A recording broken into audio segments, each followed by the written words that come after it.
Bonjour, je suis Chouchane Bacon. Je vous souhaite la bienvenue aux Nouvelles nationales d'APTN.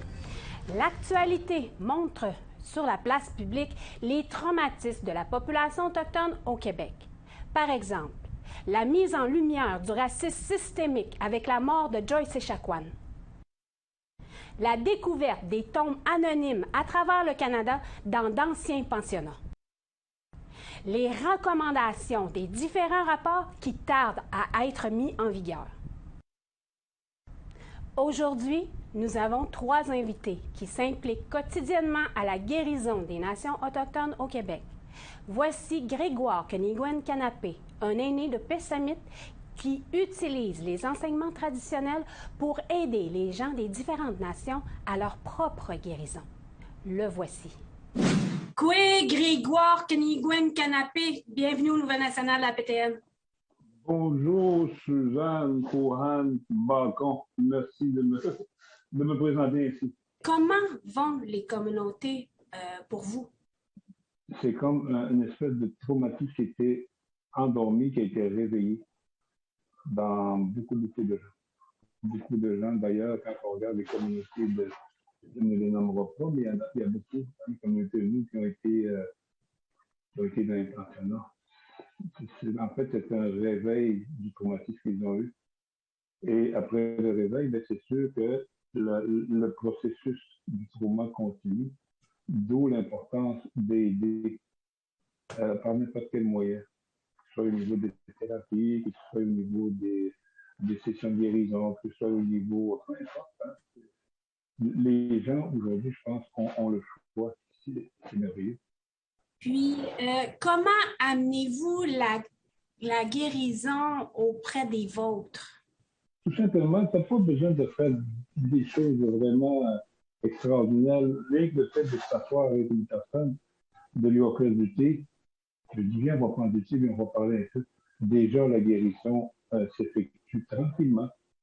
Et dépendamment aussi de combien de temps que les gens ont gardé justement ce mal-être-là, ça peut prendre du temps pour vous guérir. Mais comme ça peut être magique, puis du jour au lendemain être guéri. Puis, quel est le message que vous voulez donner à ceux qui veulent s'en sortir parce que ça fonctionne pas tout le temps du premier coup aussi? Quand j'ai compris que la drogue et la boisson ne faisaient pas partie de ma culture, je me suis dit, pourquoi je continuerai dans ce chemin-là? Et à ce moment-là, j'avais aussi un garçon. Je me suis dit, est-ce que c'est ça que je veux montrer à mes enfants? Et je me suis dit aussi, comment devenir un bon ancêtre? Si tu fais des belles choses, une fois que tu auras parti, les gens vont continuer à parler de toi jusqu'au jour où tu vas être un ancêtre. Tu es d'abord un père, un grand-père, un arrière-grand-père, arrière-arrière-grand-père, jusqu'au jour où tu deviens un ancêtre. À ce moment-là, tu espères que dans le futur, les choses que tu as fait, les gens vont encore en profiter. Et donc, quand tu fais ça, tu penses un peu aux générations futures et tu penses aussi aux générations précédentes qui t'ont montré des façons de faire, dont toi, tu ne fais que transmettre. Tu ne peux pas t'approprier tous ces enseignements-là. Tu n'es que le transmetteur, tu n'es que le fil conducteur, si on veut. Donc, c'est ce que je dis aux gens qui veulent arrêter de consommer. Allez voir des gens qui sont proches de vous. Et si vous ne vous sentez pas bien avec, allez voir un autre. Si avec l'autre tu ne te sens pas bien, ben fais le tour de la communauté. À ce moment-là, tu viens de créer un cercle. Et tous les gens à qui tu as parlé vont contribuer à leur propre guérison et ça va devenir une guérison peut-être communautaire. D'abord rurale, d'abord après quartier, et maintenant communautaire. C'est l'espérance de tous les aînés que les gens prennent soin entre eux. Vous, est-ce que vous voulez ajouter quelque chose, un commentaire supplémentaire avant la fin de l'entrevue? Ben, je voudrais dire à tous les gens qui ont besoin d'aide, ou même ceux qui n'en ont pas besoin, mais qui peuvent m'en donner. Allez, donc, si vous voyez quelqu'un passer dans la rue, puis il a l'air un peu triste, donc dis donc une petite dans l'épaule, lui disant, oui, comment ça va? Souvent, souvent les gens disent, ça va. Mais tu le vois à l'intérieur d'eux quelque chose. Mais rien que le fait de sourire, même un simple regard de ces gens-là peut faire leur journée. Hein. Et comme je dis, lui aussi, mais encore une fois, tu vas faire encore une fois le salut. Moi, je crois beaucoup au ça. Si tu fais quelque chose, un jour, ça te revient. Donc, si tu veux que des belles choses pour toi reviennent, donne des belles choses. Et yes, bon, merci beaucoup. Puis passez une très bonne journée. On vous aime. Yamé. Yamé. Après la pause, la violence touche les femmes autochtones directement et les impacts en sont brutaux. Soyez là.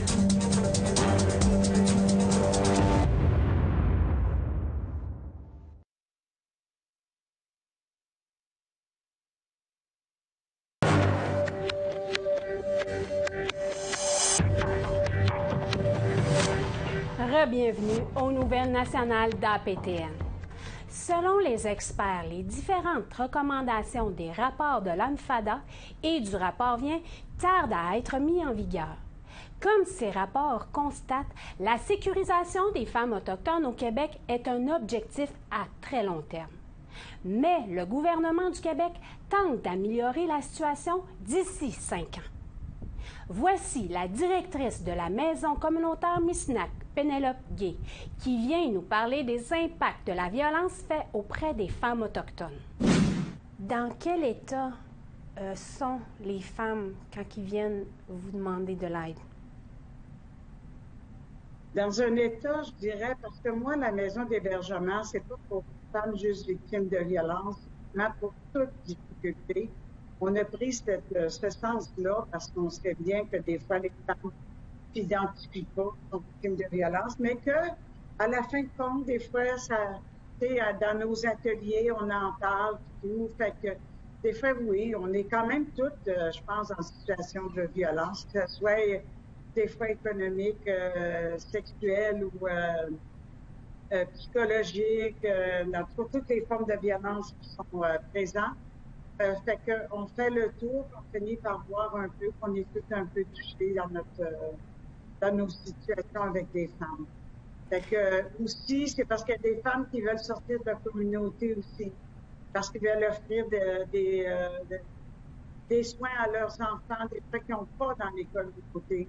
Ça, c'est des femmes en général qui veulent, comme des enfants autistes, il y a des enfants qui sont sourds, des enfants parce qu'on a toutes les capacités ici à Québec, ou ça peut être aussi parce qu'ils veulent fuir la violence, ou ça peut être pour déménager aussi, parce que ça arrive qu'il y a les maisons qui sont surpeuplées, ils sont plus capables de vivre là-dedans. Fait que les femmes disent, écoutez, accueillez-moi, moi je vais changer là, parce que je suis capable de vivre ça. Puis, on peut-tu parler de guérison chez vous? Oui. Oui. La guérison, ça touche plein de points. Ça touche la pauvreté qu'on vit présentement dans nos communautés. Être consciente de ça, ça fait partie de la guérison aussi. Être conscient de pourquoi on vit des telles situations, pourquoi dans nos communautés, on n'est pas capable de se développer, ça fait partie aussi de nos guérisons. Fait que moi, je travaille beaucoup sur l'histoire, la loi, je travaille beaucoup avec les femmes là-dessus parce que c'est aussi des outils de guérison. Comprendre qu'est-ce qu'on vit, quand on vit ces situations-là, ça fait partie de ça aussi. Puis je dirais aussi que nous, à Misnak, à la maison d'hébergement, on a une grande terre qui existe à Saint-Tite-des-Caps. Fait que des fois, pour se ressourcer, parce qu'on a besoin du bois aussi, on a besoin d'être dans la nature. Quand même une ville, Québec, et quand les femmes, on se déplace, on s'en va passer quelques jours dans le bois, ça fait énormément de bien. Moi, je crois beaucoup à ça, puis les femmes en ont besoin. Quand ça les fait mal au cœur de partir de la terre, parce qu'ils disent, oh non, j'en ai besoin. Fait, il y a tout... depuis le début, nous, on travaille comme ça, avec la terre, avec les outils de guérison, les métachan, les choses, je crois vraiment que ça fait partie des outils de guérison. Mais faut tout toucher, hein, l'ensemble de la société. Pas juste une partie, mais tout l'ensemble. Je dirais qu'on dit souvent aussi que les hommes font partie aussi de moyen de guérison aussi, parce qu'on dit, nous, on travaille avec la famille. Hein. Tout un soutien familial, parce qu'on se dit tout le temps, ben, la communauté, c'est petit. Si on travaille juste avec les femmes, oui, il y a des guérisons qui se font, il y a des choses. Mais quand on dit que les femmes retournent, ben, il faut travailler avec les hommes aussi, et les enfants. Parce que les hommes font partie de la solution. Puis vu qu'on se connaît toutes, parce que le milieu autochtone est très petit, même si on est 12 000 à Québec, c'est quand même petit et on se connaît. Fait que on croit énormément que travailler avec la famille, c'est plus puissant comme guérison que juste travailler les femmes, les enfants et les hommes. Je pense qu'il faut faire un tout pour qu'on puisse changer vraiment de notre société, changer nos habitudes, changer pour être mieux, pour être dans le mieux-être. Et moi, je crois beaucoup à ça. Joyce Echaquan a fait ressortir le racisme systémique. Le fait de retrouver ces tombes anonymes dans d'anciens pensionnats fait ressortir des traumas auprès de la population dans les communautés autochtones. La pandémie n'a pas aidé non plus. Vous, là, chez vous, quel effet ça a eu auprès de votre clientèle? Il n'y en a jamais une chez nous qui a eu le COVID comme dans le milieu du travail, ni les femmes non plus. On s'est croisés les doigts parce qu'on était chanceuses, parce qu'on avait quand même certaines réserves et certaines peurs. Mais on voit aussi les conséquences que ça a eu, parce que les femmes descendaient moins aussi, parce que les règlements dans les communautés, c'était... il y avait comme des laissez-passer, puis il y avait quand même les autres aussi qui protégeaient aussi dans les communautés. Puis nous, à cause des règlements aussi, on avait juste 5 chambres de disponibles. On n'avait plus les 9 chambres parce qu'il fallait réserver la distance. Donc, ça a eu des grosses conséquences pour nous aussi, puis les femmes, puis tout ce qui est. Donc, les femmes restaient, moi, ce que je pense, ça c'est ma pensée, c'est que les femmes restaient aussi plus dans la communauté. Puis moi, je pense qu'il y avait comme on fait attention, on reste là, puis même qu'on protège les enfants, mais il y avait une peur quand même. Puis les femmes ont resté où ce qu'ils étaient, puis mais on le parlait aussi parce qu'on est 24 sur 24. Fait qu'on leur jasait un petit peu parce que quand ils nous téléphonaient, mais il y avait peur de sortir. Mais depuis ce temps-là, notre maison est pleine parce que c'est ça, tout marche, et 9 chambres. Puis je remarque une affaire aussi, c'est qu'on a beaucoup de jeunes présentement. Je sens comme un changement à la maison d'hébergement. Il y a beaucoup de jeunes. Les conditions aussi, santé mentale. Il y a beaucoup de... Avant, je le sentais moins, mais là, présentement, je le sens plus. Ça. On travaille différemment. On travaille plus sur les méfaits, moins des règlements, mais plus accueillir les femmes avec amour, avec respect. Je pense que c'est important pour les jeunes femmes parce que, bon, il y a la consommation aussi. Hein? On s'entend que la consommation, ben, écoutez, quand on est malheureux, hein, c'est un plaster sur notre bobo parce qu'on est souffrant, on comprend tout ça.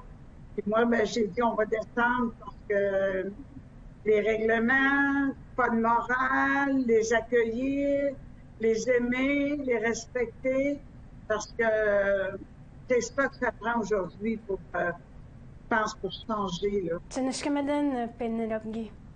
Écoute, je te remercie énormément. Au retour, la consommation et l'isolation sociale des Autochtones occasionnent des effets néfastes parmi la population des communautés. Restez là.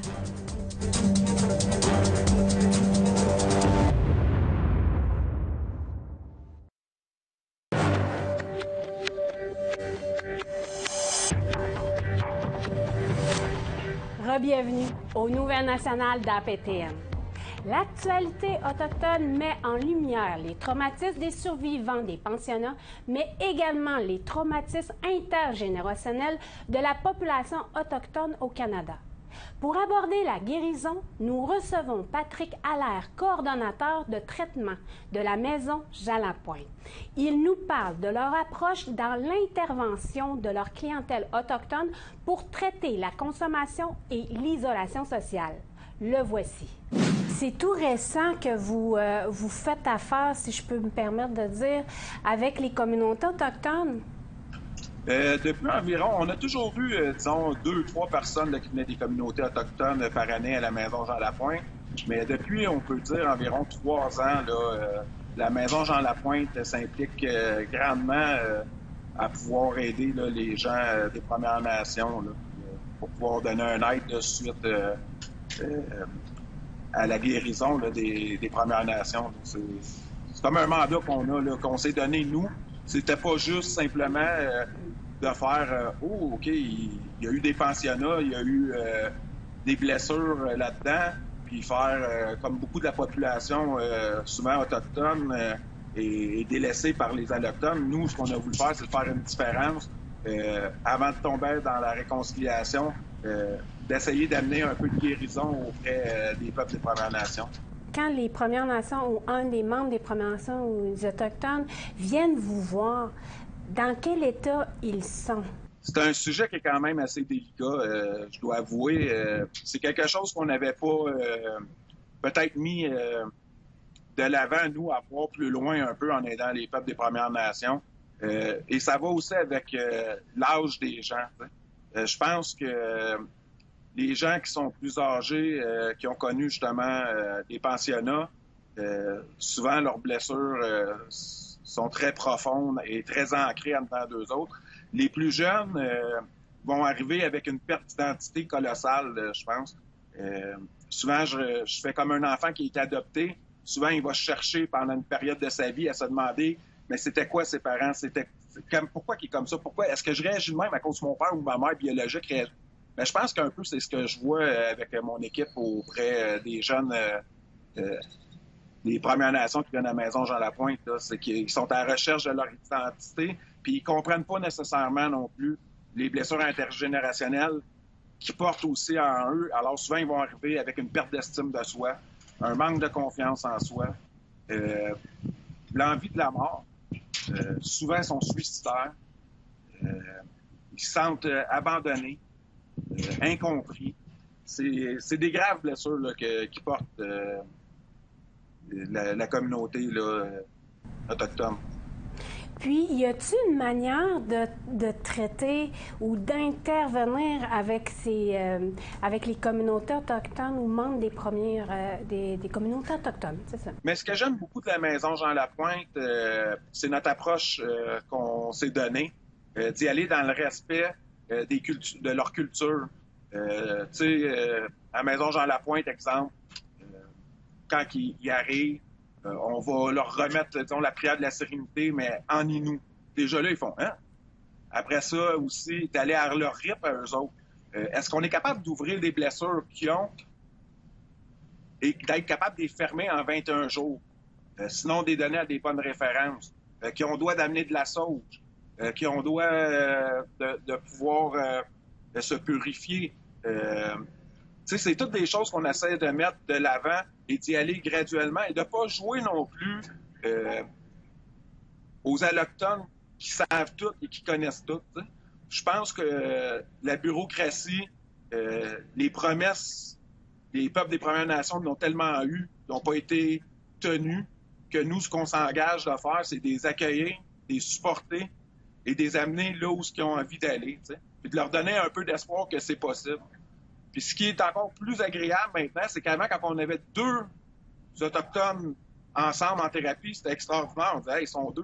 Maintenant, ils sont 5, 6, 7 en même temps. Alors, ils peuvent partager aussi leurs souffrances qu'ils ont. Ils peuvent se comprendre davantage. Puis je pense qu'en jouant pas aux politiciens avec les peuples des Premières Nations, mais d'être égaux à égaux avec eux autres, ça fait toute la différence. Puis c'est ce qui fait qu'ils viennent à la Maison Jean Lapointe. je pense que le mot d'ordre à la Maison Jean Lapointe, c'est l'humilité envers les peuples des Premières Nations. Quand ils sortent, là, quand ils sortent de leur thérapie, de leurs 21 jours, y a-t-il un suivi qui est amené où ils sortent et sont laissés à eux-mêmes? Qu'est-ce que vous faites après leur sortie? Alors, non, on laisse pas les gens aller comme ça. Aussitôt qu'ils sortent de la Maison Jean Lapointe, avant de sortir, dans la semaine avant de sortir, ils ont un plan de traitement de sortie qui est donné, un plan de sortie que ça s'appelle, que la personne, c'est quelle action qu'elle va faire pour se mettre le moins à risque de retourner consommer. De plus, ils ont des rencontres, ce qui est le fun maintenant. La pandémie aura amené quand même des bons côtés avec le Zoom. Maintenant, les gens, une fois par semaine, pendant 12 semaines de temps, ils ont une journée où c'est qu'ils sont avec un groupe de résidents qui est à Maison Jean Lapointe avec eux et un thérapeute. Ça dure 2 heures. Ils ont une thérapie de groupe pendant 12 semaines. Et le premier samedi de chaque mois, pendant une année complète, ils ont un autre maintien mensuel qui est donné là avec des thématiques, que ce soit sur le deuil, l'honnêteté, la dépendance affective. C'est des sujets qui sont touchés.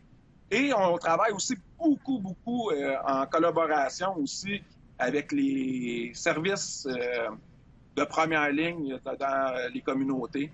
Le plus important, c'est la thérapie, mais aussi, c'est d'être supporté dans leur communauté, qu'il y ait un aide supplémentaire qui soit donnée dans les suivis. Je sais qu'il y a des personnes qui vont en thérapie, puis qui rechutent, puis qui retournent en thérapie, puis qui essaient de s'en sortir. Quel message que vous avez? Parce que la thérapie n'est pas la potion magique pour guérir toutes ces blessures-là, tous ces traumas-là. Qu'est-ce que vous voulez dire là-dessus? On ne guérira pas une nation juste avec des thérapies.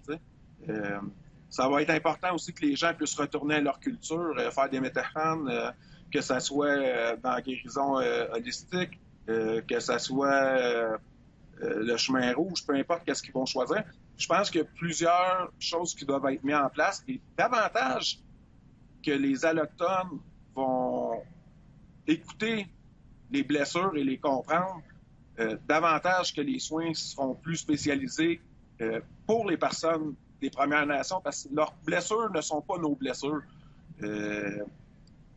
Et c'est de graves blessures qui sont installées là. Alors, ça va prendre du temps, mais les gens ne doivent pas perdre d'espoir. Les gens de leur famille ne doivent pas perdre d'espoir.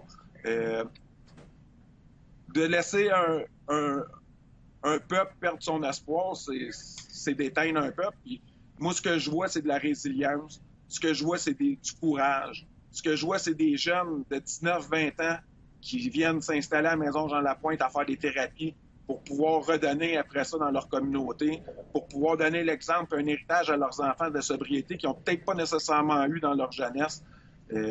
C'est ça, je pense qu'il faut s'arrêter, c'est de voir la force des peuples des Premières Nations à vouloir avoir un avenir meilleur. Tjeneshkemeden, Patrick Allard. Ça me fait grandement plaisir. Yamé. Yamé. C'est ce qui met fin à notre émission spéciale de Nouvelles nationales d'APTN. Je suis Shushan Bacon. Nous vous remercions sincèrement d'avoir été des nôtres et surtout, prenez soin de vous. Yamé, point de